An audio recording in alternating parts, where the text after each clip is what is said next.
बताती हूँ, जैसे कि आप देख रहे हो मेरे पीछे लगा हुआ है, ठीक है। हाँ, ट्विटर पे हंगामा करेंगे, ये करेंगे, वो करेंगे ट्विटर पे।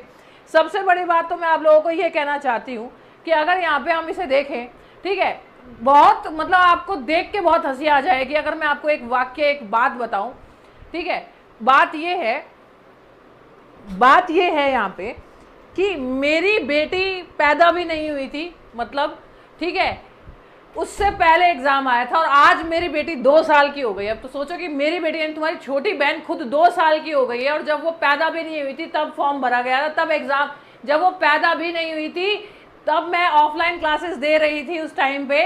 और दूसरी बात ये है कि बच्चे कह रहे थे मैम एग्जाम होने वाला है, ठीक है। उसका जन्म 3 सितंबर का, और बच्चों ने बोला था मैम एग्जाम होने वाला है। मैंने बोला तुम्हें तैयारी करवा दी, तुम टेंशन मत लो। उन बच्चों को क्या पता था कि भाई 2 साल तक भी एग्जाम नहीं होगा। मेरी बेटी खुद 2 साल की हो गई है, और वो उस टाइम उसके पैदा होने से पहले एग्जाम के फॉर्म आ गए थे और एग्जाम नहीं हुआ है, ठीक है। सबसे पहले हम लोग डिजिटल इंडिया का इस्तेमाल करेंगे, जैसे हमने पिछली बार डिजिटल इंडिया का इस्तेमाल करके सबसे पहली बात 2 अक्टूबर को भी हम जाएंगे, लेकिन 2 अक्टूबर पे तब जाएंगे जब हमारा कल वाला सफल होगा।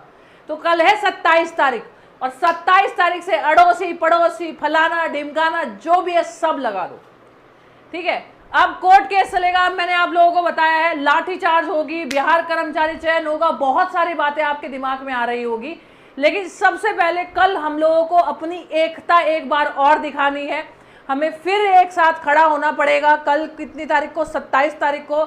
और भाई मैं तुम लोगों को सबको एक बात और बोल देना चाहती हूँ कि तुम थोड़ी सब शर्म कर लो। क्या शर्म कर ले? थोड़ी सी सबसे बड़ी शर्म तो तुम लोग ये कर लो कि वो जो 1 मिलियन का चैनल है ना, जैसे डेट आएगी ना वो तुरंत बैच निकाल देगा, ग्रुप डी ये फलाना एनटीपीसी CB22 फलाना, लेकिन तुम्हारे लिए एक भी आवाज नहीं उठा रहे। आज से उस चैनल पे पढ़ना बंद कर दो जो तुम्हारे लिए आवाज नहीं उठा रहा। जो आज तुम्हारे लिए आवाज नहीं उठा सकता वो कल को तुम्हारे लिए क्या करेगा?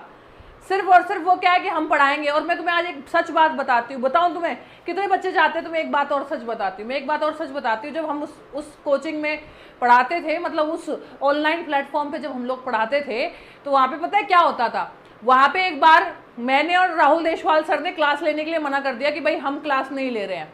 तो एक मीटिंग बिठाई गई राहुल देशवाल सर की और हमारी, और उस मीटिंग में क्या बोला गया कि आपको क्लास लेनी पड़ेगी, नहीं तो आपको नौकरी छोड़नी पड़ेगी। तो हमने बोला कि हम इस तरह से नहीं पढ़ा सकते जिस तरह से आप पढ़वा रहे हो, कि बच्चा गालियां दे रहा है, बच्चा हमारे सामने हाथ भी जोड़ रहा है कि प्रोटेस्ट करो, और हम इतने बेबस हो चुके हैं कि हम लोग बच्चों के लिए कुछ नहीं बोल सकते।